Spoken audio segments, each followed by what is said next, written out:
बहुत समय पहले की बात है। एक जंगल में एक लोमड़ी रहता था जो बहुत चालाक था, लेकिन साथ ही वो लोमड़ी बहुत ही आलसी भी था। वो इतना आलसी था कि अपना पेट भरने के लिए खुद से खाना तलाश करने में भी आलस करता था, इसलिए वो हमेशा भूखे पेट ही रह जाता था। लगता है आज भी मुझे कोई खाना नहीं खिलाने वाला। इससे पहले कि भूख से मेरे प्राण निकल जाएं, मुझे कोई उपाय सोचना पड़ेगा। लोमड़ी खाना जुगाड़ करने के तरीके सोच रहा था। तभी उसकी नजर पेड़ के नीचे बिल में पड़ी। उसने देखा कि उस बिल से बहुत सारे चूहे निकल के कहीं जा रहे हैं। उन सब चूहों में एक चूहा बहुत ही मोटा और तगड़ा था। वाह, इतने सारे चूहे एक जगह। अगर ये चूहे मुझे खाने के लिए मिल जाएं, तो मज़ा आ जाएगा। पर इन्हें पकड़ने के लिए मुझे बहुत मेहनत करनी पड़ेगी।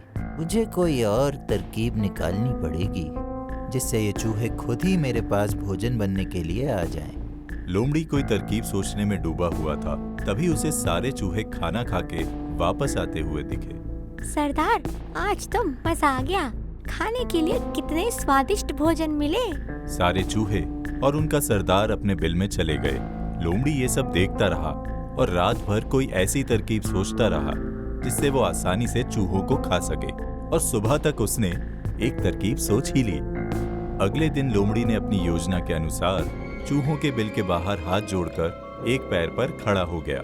उसका मुंह खुला हुआ था और उसकी दिशा सूरज की ओर थी और आंखें बंद थी। तभी चूहे बिल के बाहर आए और लोमड़ी को ऐसी अनोखी मुद्रा में खड़े देख आश्चर्यचकित हुए।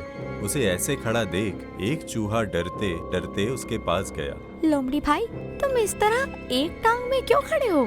चूहे की आवाज सुनकर लोमड़ी ने धीरे से अपनी एक आंख खोली और गुस्से से बोला, मूर्ख चूहे, लगता है तुमने मेरे बारे में कभी नहीं सुना। अगर मैं गलती से भी चारों पैर जमीन पे रख दूंगा तो ये धरती मेरा बोझ नहीं संभाल पाएगी और उसी के साथ तुम सबका अंत हो जाएगा। तब तक बिल से और भी चूहे बाहर आ चुके थे और लोमड़ी की ये बात सुनकर उनमें खुसुर फुसुर शुरू हो गई और सब धीरे धीरे लोमड़ी के पास गए।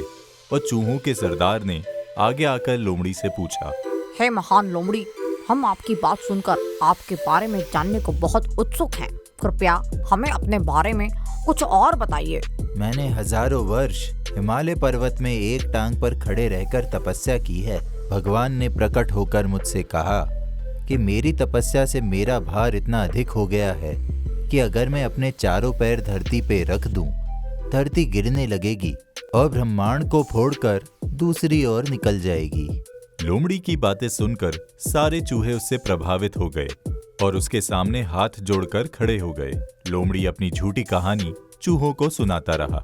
तब से देवताओं ने कहा कि धरती मेरी कृपा पर ही टिकी रहेगी और उसी समय से मैं अपनी एक टांग पर खड़ा हूँ, क्योंकि मैं नहीं चाहता कि मेरे कारण अन्य किसी जीव जंतुओं को कष्ट हो।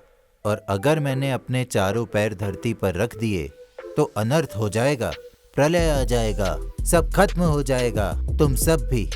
हे महान लोमड़ी, आप दिन रात एक पैर पर खड़े रहते हैं, फिर भोजन कैसे और कब करते हैं? मेरा भोजन केवल हवा है। मैं बस हवा खाकर ही जिंदा रहता हूँ। देवताओं के आशीर्वाद से मुझे खाना खाने की जरूरत कभी नहीं पड़ती।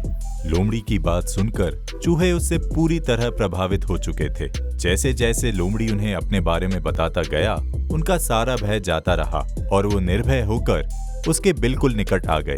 चूहों को अपने इतने पास आते देख लोमड़ी बहुत खुश हुआ। वाह, लगता है मेरी योजना काम कर गई।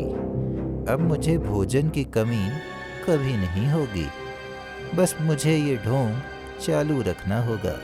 इस तरह लोमड़ी रोज अपनी एक टांग पर खड़ा रहता और चूहे उसके चारों ओर बैठकर ढोल मंजीरे लेकर उसके भजन गाते। लोमड़ी ये देख बहुत खुश था, क्योंकि जैसे ही भजन कीर्तन खत्म करके चूहे अपने बिल में वापस जाने लगते, लोमड़ी चुपके से एक दो चूहों को दबोचकर खा जाता। वो मजे से दबोचे हुए चूहों को खाकर रात भर आराम करता था और फिर सुबह होते ही चूहों के बिल के पास जाकर एक टांग पर खड़ा हो जाता था। वाह, बिना परिश्रम का खाना कितना स्वादिष्ट लगता है। धीरे धीरे चूहों की संख्या कम होने लगी। ये अचानक से हमारे चूहों की संख्या कम कैसे होने लगी? जरूर कोई गड़बड़ है। इससे पहले कि सारे चूहे गायब हो जाएं, मुझे इसका पता लगाना ही होगा। हे महातपस्वी लोमड़ी, मेरी टोली के चूहों की संख्या दिन ब दिन कम होते जा रही है। ऐसा क्यों हो रहा है? चालाक लोमड़ी सरदार चूहे की बात सुनकर समझ गया कि अब उसका नाटक पकड़ा जा सकता है, क्योंकि सरदार चूहे को शक हो गया था। इसलिए उसने एक और ढोंग किया और अपना हाथ आशीर्वाद की मुद्रा में उठाते हुए सरदार चूहे से एक और झूठ बोला।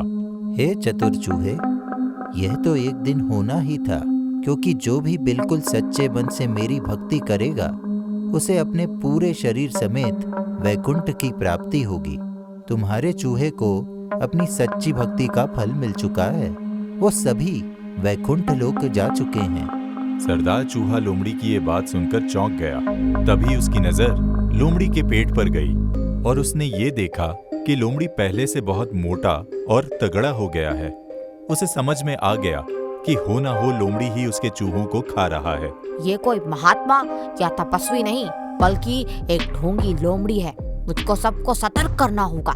चूहों के सरदार ने तुरंत जाकर बाकी बचे चूहों को सतर्क किया और एक योजना बनाई।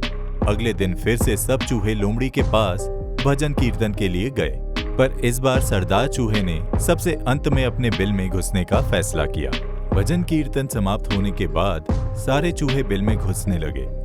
चूहों का सरदार आज सतर्क होकर सबसे पीछे था और जैसे ही लोमड़ी ने उसे दबोचना चाहा, सरदार चूहा उछलकर उसके पंजे से बच गया और उछलकर लोमड़ी की गर्दन में चढ़ गया और उसे काटने लगा। लोमड़ी दर्द से तिलमिला उठा।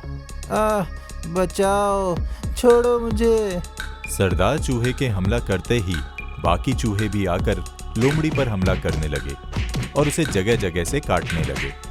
लोमड़ी ने बहुत कोशिश की, लेकिन इतने सारे चूहों के हमले से वो बच नहीं पाया और धीरे धीरे दम तोड़ दिया। चूहे ये देखकर बहुत खुश हुए। इस तरह सारे चूहों ने मिलकर ढोंगी लोमड़ी से अपना बदला लिया।